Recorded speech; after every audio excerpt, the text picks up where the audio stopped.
Welcome back to the Namra podcast. It's me, Taylor, Russ, Sahil, and today we're going to talk about persona sheets and ideal target avatars.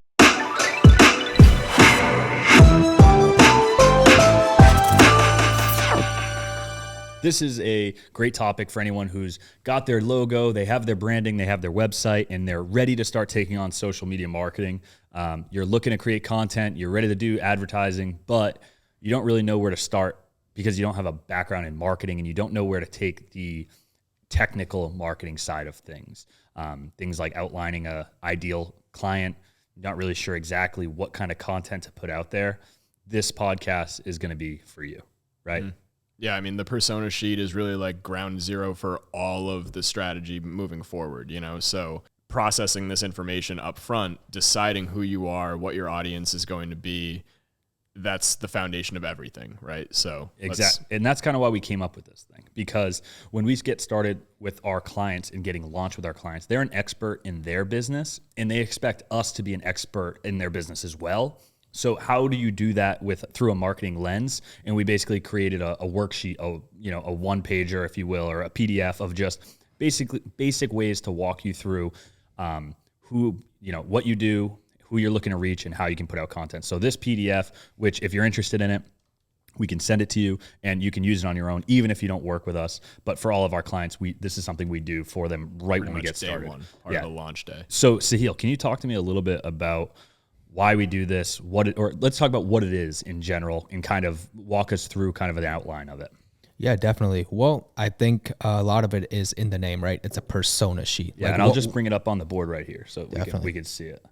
So to start it off, we can talk about, what is a persona, right? And the way I like to think about it is it's almost like it's like a fictional character that you make of a specific customer segment for your business, right? And what this helps you do is it helps you differentiate who your specific consumers are, and later on it helps you build the strategies to retain them also.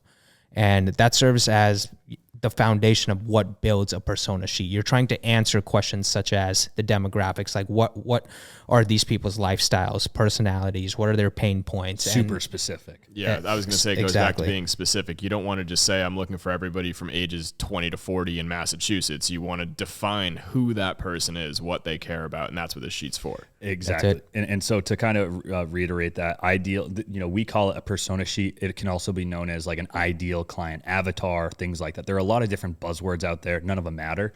The goal is getting very hyper specific on who you want to talk to and who they actually are. So as you can see here on the persona sheet, it has things like title, age, position, salary, interests. And you might say, why the hell does that matter? Who cares if they have a dog or not? So who wants to answer that? Like why it matters to be specific in this? I mean, everything matters when it comes to defining like who the person is. It's like context to it, like it's not to say we're going to say, hey, do you have a dog? Then this is for you. And if you don't, this product's subtle not for things. you. It's like maybe there's going to be a graphic where there's a little family in the background with a puppy, or like, and it could be the subtle backdrop of a future graphic. But it's just good to have all of that stuff in mind. Yeah, definitely. I mean, if you are not specific about who your customer is going to be, right? You don't just have like infinite customers. Like you have a customer that's right for your product, right for your service. It's not, like people just don't buy just for the sake of buying. Like they're buying because they either resonate, you're solving a pain point, you're doing it in a specific way that's right for them. And you have to build who that person is when you're starting out.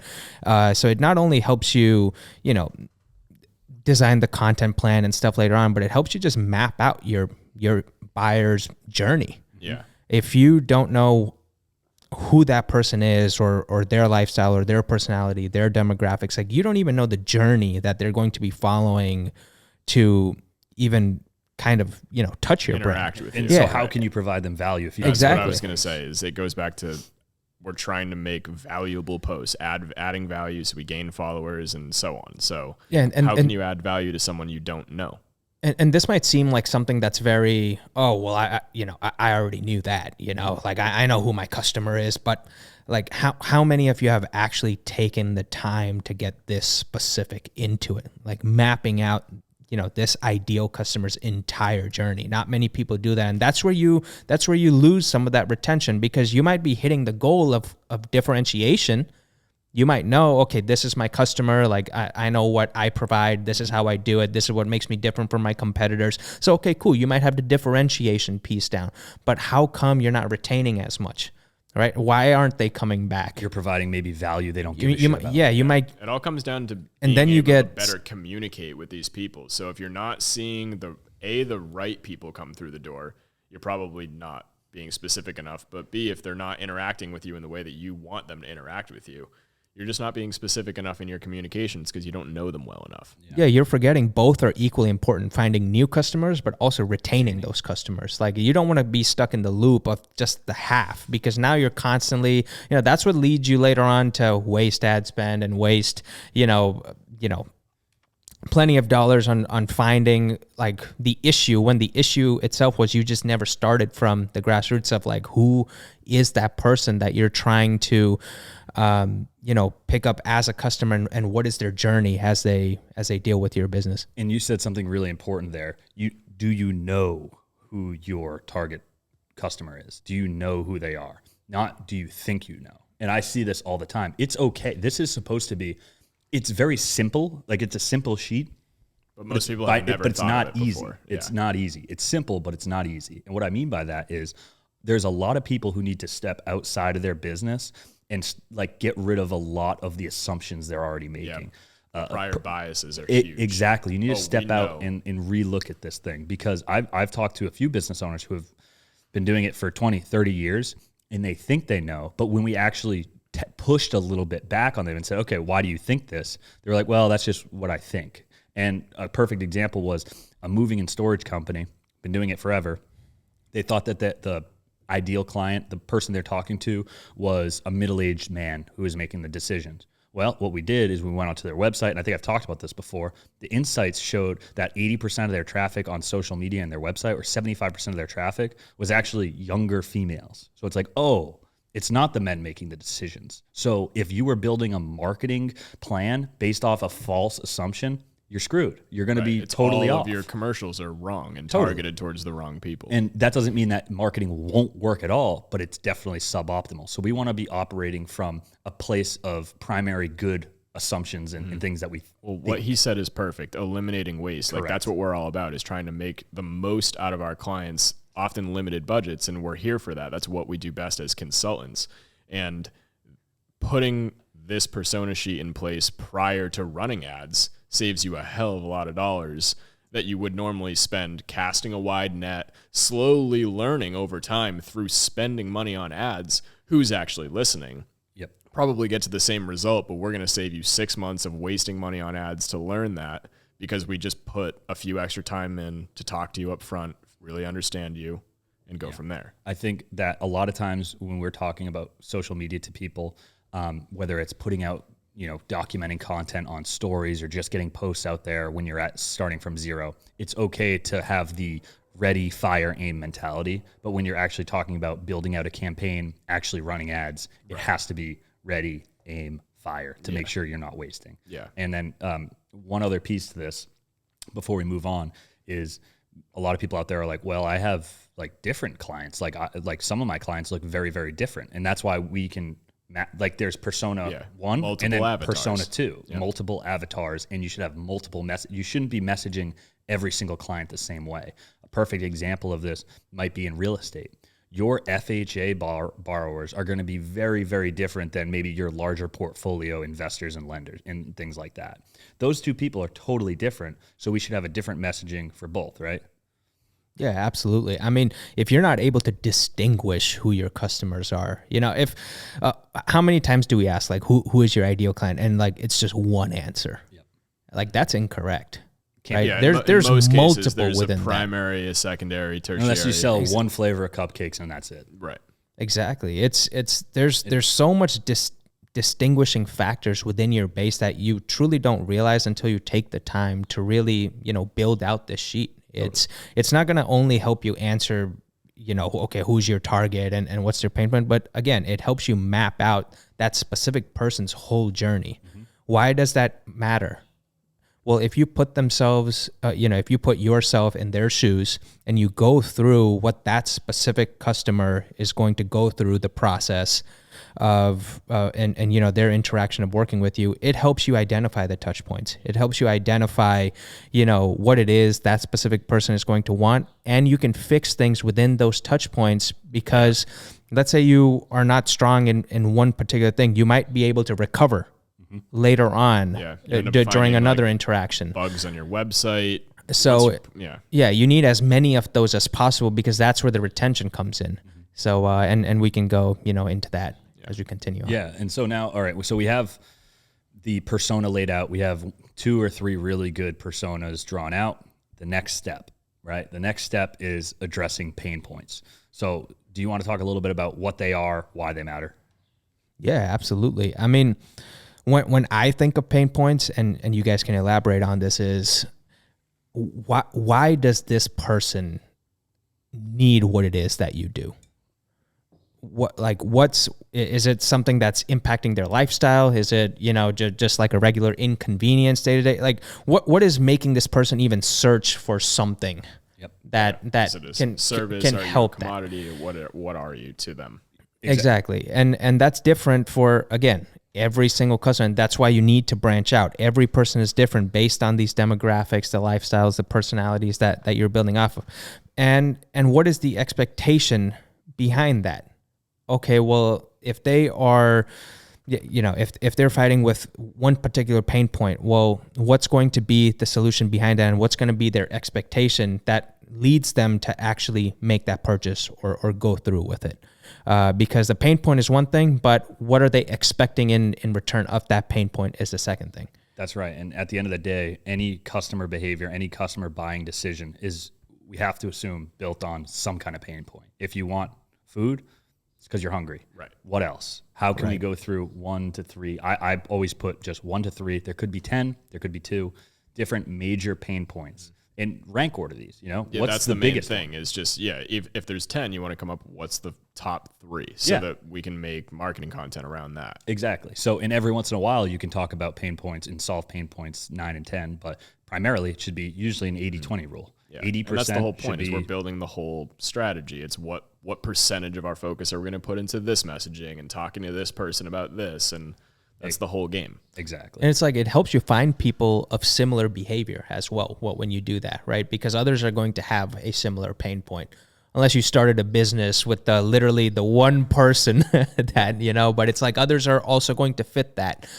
So that's what it also helps you build on. Because if, you have one person, you've identified the pain point so clearly, you're going to be able to scale that later on to, you can build a base off of that. So that's why identifying those is key. And that goes to the next point, which is the solutions, right? And so if you really have outlined the persona properly and you've really narrowed in on a pretty much all of the major pain points, you've rank ordered them, then go down to the solutions. How are you going to fix that? And how is your product or service, the thing that you're selling them or whatever, going to fix it and going to make their life better, right? So that's the next part, is how can we actually solve it? And being really specific about these things is also why we're great. Better. Why we're better. Others. Yep, exactly. What is that thing? And it's not, and I really try to encourage people to stay away from, well, we try harder or we give the best service in general. No. What does that mean? Is, if you're a mortgage company and you give the best service, how? Tell me specifically our process. Well, that's not good enough. What is your process? Right. Show me how and tell me how. Make me feel how your process is actually going to be better. Yeah. People are smarter than you think in that kind of. People are that's why you can't be vague. You just can't be super vague. It's tell me, show your work. Tell me what you're doing that's better. Correct. Exactly. And then so once you have those solutions, so that's it. Persona, you have your pain points, and then you have your solutions. And then basically this is 2 pages. Okay. Once you have those pain points, very simple. You've already figured out how you solve them. Turn that into content. What does that mean? Very simple. You can create a video, you can create a photo, a graphic, or write some kind of article. Those are your options. So how can you convey this pain point solution in some form of video content, photo, graphic content, or whatever it is, right? Any ideas on like how to best do this or something along those lines where people get hung up on maybe regularly? I think one thing I've noticed is more internal as well, because when you're branching this out, you should be like taking a very detached, view of your business, and you should be answering these questions very honestly. If you've identified the persona, you've identified the pain points, now as you move on to these next steps, you should also be asking, well, what are some of the reasons why they may be choosing a competitor? Mm-hmm. Are they beating you at some part of, like pretty much like the buyer journey? Are they beating you in like the follow-up? Are they beating you experience-wise? Are their solutions a little bit better, so you have to compete on something else, which you will elaborate through content on? Because you have to be honest with yourself. You can't just be, we're the best of the best. I mean, we have the best service, the best people, the best. I mean, everyone says that. Yep. But if you can find what it is about your solution that's truly the best, then you can emphasize on that one point and build off of that. Because then you will connect with people. Highlight your strengths. Yeah. And that almost touches on authenticity too. It's like you can't just put out vague buzzwords and expect people to take you seriously. We don't believe be you. Smarter than that. Be specific. Yeah. Yeah. So as you get into, these next steps, like definitely be authentic and understand what are, even your pain points. Like, where are you weak on? What are your strengths? And then go on to these and talk about, your strengths and how you kind of compete within that market through content. Yeah, exactly. Through this process too, you learn about your business. Yeah, you do. You're forced to audit yourself, your processes. And some people say, you know what, we're not that much better in these areas. We need to kind of work on that, because that's a huge part of it. Maybe our customer service isn't that good. The person who answers the phone when you finally get the call through great marketing is kind of rude. And you uncover these things by doing it right and thinking about how people interact with your business. Yeah. Doing this stage right helps you stay relevant in your marketplace. Yeah. It's how do you stay relevant? Well, okay, let's say someone else is in that same marketplace. Maybe they're doing what it is that you do at scale. Well, okay, maybe you might not be able to compete with the scale, but can you compete with the personalized experience each single customer that comes in through your door has? Okay, well, let's maybe focus on that.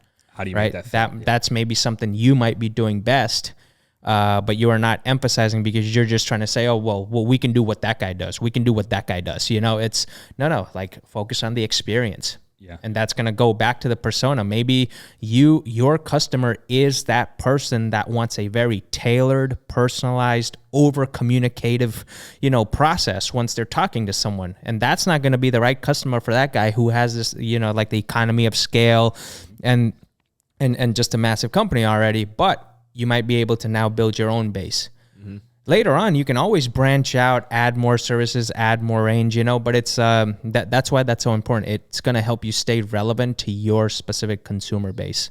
Correct. And you can always build off of that. And to those people who, if you want to back up a little bit and say like, okay, well, I really don't know how, like, I don't know which like clients are best for me. I don't know which clients are like, you really will be able to answer that if you just look back at your past 10, 50 deals, okay, and say, okay, which ones felt like they were the easiest to go through our sales cycle, or which ones were like the easiest to convert, which ones went the most smoothly, which ones made me the most money. That's okay to say that, and then mimic. Okay, what's the common thread between all those really good deals? Mm-hmm. That could be your persona. That could be someone you want to start talking to more. Don't be afraid to take those layups. A lot of times we try to sell people or market to people that aren't interested. That's not a good idea. Yeah. Or there's enough people that necessarily want, like that one job that you just weren't pumped about, but you made a lot of money. It's like maybe that's not the thing you want to market towards. Exactly. Exactly. Make your life better long term there. Yeah. And so to build off that, when we're talking about building out content and how do we come up with content ideas, some of those things that are super valuable on the organic side that we always suggest doing, especially for local businesses, cross promotion. Who are those people in your sphere of influence that have already been passing you the most business? Or maybe who are the thought leaders and people that your target persona trust and will respect their like talking points or whatever they say? Network with those people just like you would in real life. Get them in front of content. Share their content. do a cross promotional video, tag them and stuff, whatever that might be. That's a great way to expand your following and garner attention from the right people. And also it's going to be, people are going to take that information a little bit more heavily than if you were just saying it in general. It's networking. It's just like before the internet networking. Correct. This is just social networking. That's exactly right. Anything else you want to talk about on this? I feel like that kind of covers it. For the persona sheet, that's really it. Yeah. Do that, refine, make sure you actually know, not, you think you know. Yeah. Like the last thing I would add is revise and do this often. Yeah. Have people cross-check it too. Have somebody outside of your business cross-check it, because that's huge. Yeah, the outside perspective where you Employees. remove your biases. Yeah, employees are great if you can have them look at it. Definitely. Yeah. Keep testing and just keep revising it often. I promise, like every time you do take the time to go through it, you will learn something new about your business or something that you hadn't thought about before. And it's going to lead to the next light bulb moment. Hey, like this is our strength. Like let's, like, hey, let's maybe try this next because, times have changed and maybe our customer's different now. But do it often, Yeah. And so the last thing, to just kind of do a recap, because we kind of glossed over the fact that one big reason we love this is because it can give you content for like an entire year if done properly and filled out properly. Right. The biggest thing we hear all the time is, I don't really know what to post. I don't know what to talk about. Well, if you start with just one persona, so I'll walk through the sheet here. Start with your one ideal avatar, okay? You outline 3 major pain points. If you can take those 3 pain points and solve them in 3 different ways, you have 9 different solutions. If you can make 1 piece or 3 pieces of content for each one of those pain point solutions, you have content for 6 months to a year if you're doing it right. And you can make 4 pieces of content out of every pain point and then scale that out. Now you have a content calendar, okay? Now do it for another persona, right?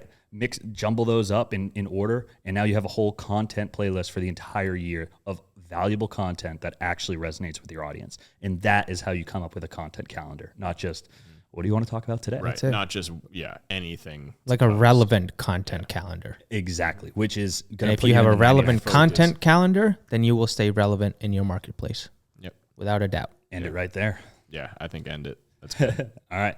Thanks, guys. If you have any questions on social media marketing, the persona sheet in general, hit us up. We'll help you out.